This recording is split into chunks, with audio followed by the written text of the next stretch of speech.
totipotent, this type of stem cell could become a complete organism, human body. Okay, where the egg and the sperm unite, they are considered already as totipotent, and they have the ability to become a whole organism.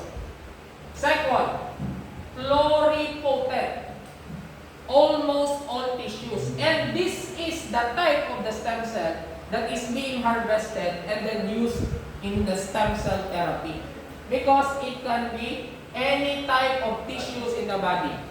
Okay, how? The nature of the stem cell is that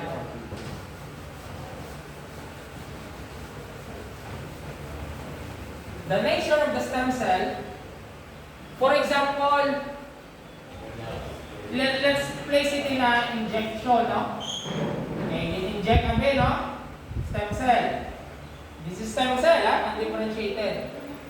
If you inject it in a muscle tissue, this one, pagsulod sa stem cell, whatever environment you introduce them, they will assume that type of tissue. Kung i-inject mo sa muscle tissue, the pluripotent stem cell will become a muscle tissue. If you inject that in a skin cell, it will assume skin cell. So it depends on the environment where you introduce them. Yes? So sir, ang stem cell, magiging pwede na magiging cancer cell. Kana stem cell via cancer cell?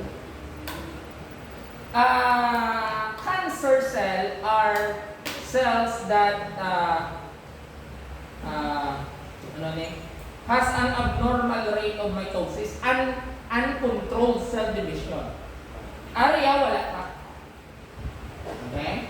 Usually they are using stem cell actually to cure cancer cells.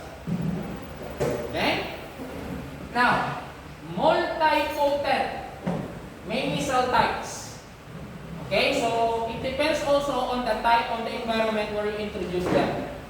Like for example, the humans, without any background, introduce them in a type of lifestyle. Most likely you will be influenced, okay, by your environment. The same thing with the stem cell. The second one, the last one is omnipotent.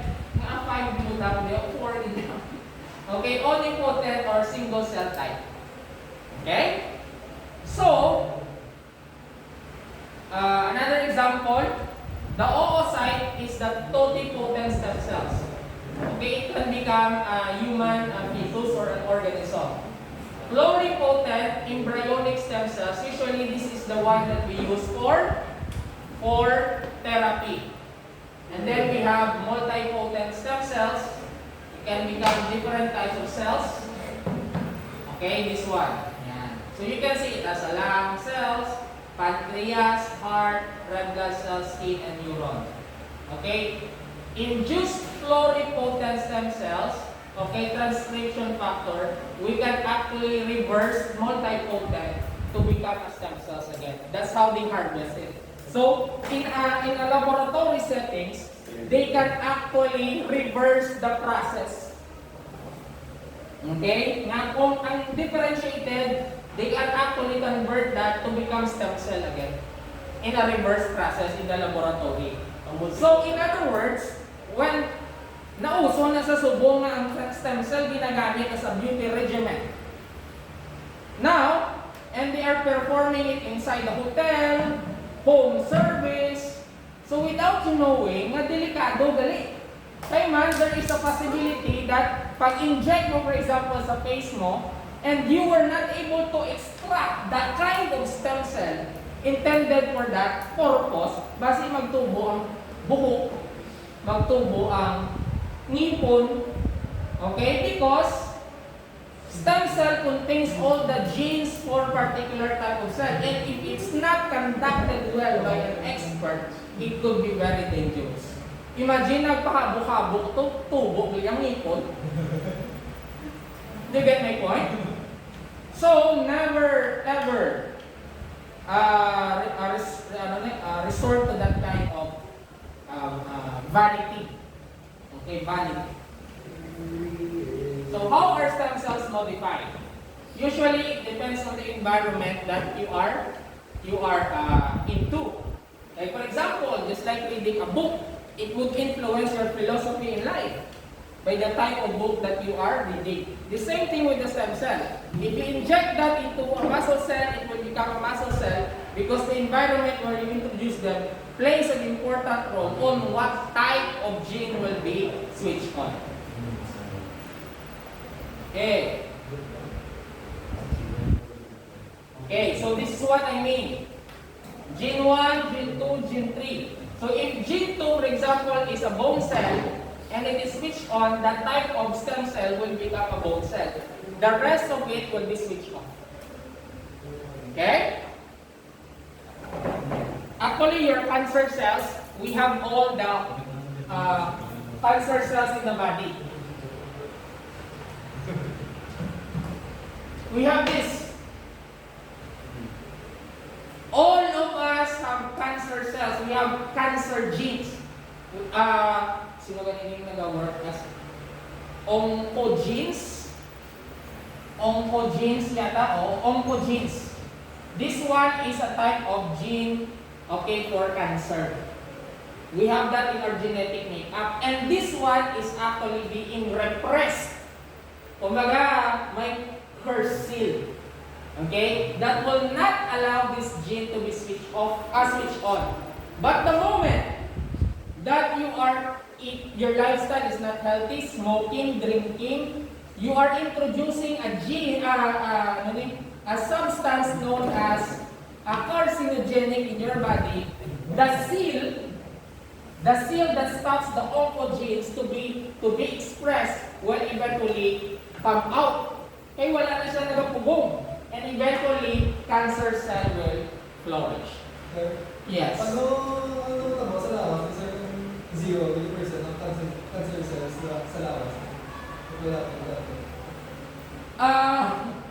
I don't know. I don't know kung if it's zero. I think based on the evolution and history of how the genes develop, most likely there are imperfect combination, we call it as mutation, but most of the mutation are recessive, so they will not be expressed, they are suppressed actually. So I'm not so sure if kung zero man, that's the first thing that we need to resolve. Is it really zero? Or is this just like, it is just dormant? Okay, I'm not so sure about it. Yes? So the other ones, may pass down with yung orthogenes. Yes. Wala kita sa life na wala ka 50-50. 50-50. For example, sa lineage nyo, there is already history of cancer. Most likely, you have it already in your genes. But it's a matter of lifestyle and the environment, and you can still, your lifestyle, your decision to live healthy still plays a big, important factor in suppressing this one. Okay? Yes, Alshan. Sir, is like stroke triggered by that as well, sir? Ang ano? Ang stroke, sir. Well, stroke is more of lifestyle. Okay, lifestyle.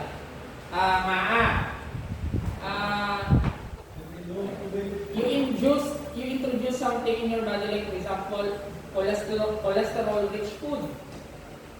That's something. It could be also environment. Sometimes we call it hereditary. But have you noticed kung ara mo sa balayan nyo, the same food preparation? Okay? What is really important is actually your lifestyle. Oh, si Lula, si Lulo, si tatay, si nanay, high blood doon. Tapos ako naging high blood doon man. But if you analyze it in your respective house when you eat, what type of food do you serve? So aside from genetics, you can actually have a choice. I will not eat that food. I want to have a healthy lifestyle. So kay pararihong lang ginakaon ka sa balay. Not unless you will really decide that, but it takes a lot of effort, of course. It takes additional time, nagmadaha ka naman. But it's a matter of choice. And and switching off of the genes is what you call epigenetic modification.